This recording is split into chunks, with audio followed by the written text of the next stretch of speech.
트럼프 당선인은 유세 기간 내내 우크라이나 전쟁의 빠른 종결을 자신했습니다.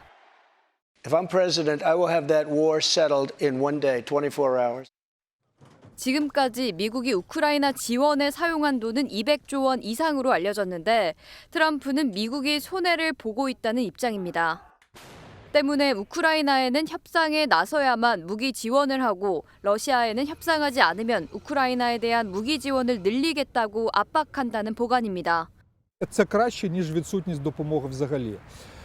Проте з високою вірогідністю може бути закрита макроекономічна фінансова допомога для України.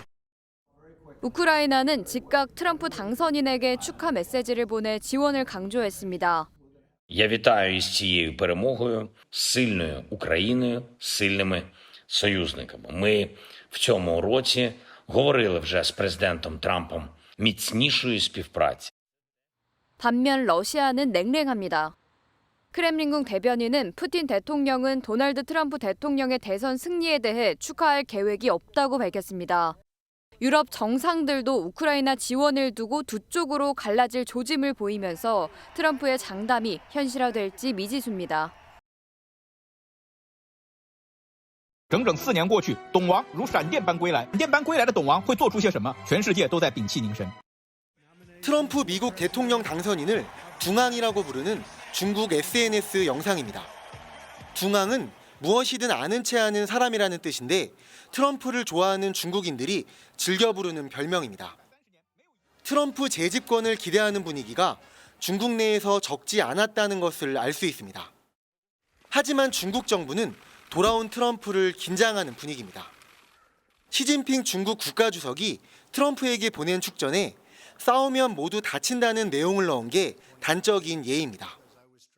习近平指出，历史昭示我们，中美合则两利，斗则俱伤。 중국의 이런 조심스런 반응은 사실상 당연시되고 있는 미국과의 무역전쟁 가능성 때문입니다. 트럼프는 중국산 제품에 60%가 넘는 관세를 부과하겠다고 밝혀왔는데 이럴 경우 중국의 경제 성장률이 최대 2.5%포인트 낮아지며 반토막이 날 수도 있다는 분석까지 나왔습니다. 중국은 예측 불허의 트럼프 시대를 맞아 벌써부터 대비책 마련에 들어갔습니다. 최고 입법기관인 전국인민대표대회 상무위원회에서 우리 돈 1,900조 원 이상의 경기부양책을 내일 당장 승인할 수 있다는 전망까지 제기되고 있습니다. 트럼프가 승리한 거 역시 경제가 가장 큰 이유가 되겠죠. 네, 그렇습니다. 트럼프 당선인은 선거 기간 내내 4년 전보다 나아졌냐는 구호를 반복했습니다. And I'd like to begin by asking a very simple question. Are you better off now than you were 4 years ago? 서민 경제에 직접적인 영향을 미치는 고물가의 책임을 바이든 정부에 물은 건데요. 네. 경제 문제에서 촉발된 정권 심판론이 승리의 핵심 동력이 된 것으로 보입니다. 실제 CNN 출구조사에서 바이든 대통령을 지지하지 않는다는 응답이 58%로 지지한다는 응답보다 17%포인트나 많았습니다. 그런데 이번에도 내로라 하는 유명 방송사들의 여론조사가 다 틀렸습니다. 네, 그렇습니다. 여론조사는 투표 직전까지도 초박빙 승부를 예상했었습니다. 그랬죠. 엎치락뒤치락하는 가운데 일부는 해리스 후보의 지지율이 더 높게 나오기도 했고 해리스 후보가 더 많은 경합주에서 우세할 것으로 나타난 여론조사도 있었습니다. 지난 2016년, 2020년 대선과 마찬가지로 샤이 트럼프를 반영하지 못한 겁니다. 그런데 되레 이 돈을 거는 베팅 사이트에서는 트럼프의 승리를 맞췄습니다. 네, 이 세계 최대 베팅 사이트죠. 폴리마켓의 대선 예측 베팅인데요. 9월까지는 엎치락뒤치락을 반복했지만 지난달부터는 트럼프의 승리에 베팅했고 점차 그 격차를 벌려갔습니다. 세계 유력 언론사들의 여론조사가 도박사보다 못하다는 비판이 나오는 이유입니다. 트럼프에게 올인한 사람은 또 있습니다. 일론 머스크. 네. SNS에 재밌는 사진을 올렸더라고요. 네, 지금 보시는 바로 이 사진입니다.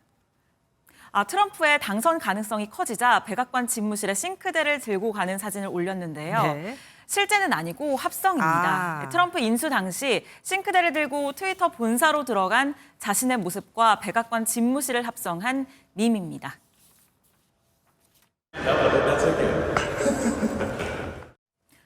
짧았는데 들으셨나요? 아, 예. 네, 머스크는 Let them sink in을 이번에도 썼습니다. 관용어구로 곧 이해하게 될 것이라는 의미인데요.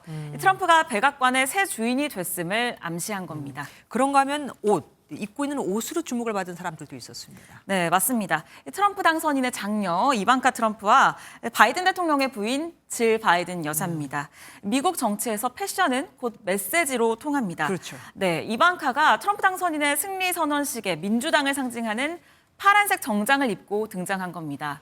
정치와 거리를 두겠다면서 이번 대선 선거운동에도 전혀 참여하지 않았고 또 최근에는 해리스를 공개 지지한 테일러 스위프트의 콘서트장까지 찾으면서 트럼프와의 불화설이 나오고 있습니다. 네. 반면 질 바이든 여사는 대선 당일 투표장에 공화당을 상징하는 빨간색 정장을 입고 등장했는데요. 바이든 대통령의 후보 사퇴를 끝까지 반대한 인물로 알려진 만큼 온라인상에서는 트럼프 당선인에게 투표한 것 아니냐 이런 반응이 나오고 있습니다. 남편의 후보 사퇴에 대해서 불만을 드러낸 거다 뭐 이런 뜻이네요. 네. 지금까지 윤지원 기자와 함께했습니다. 고맙습니다.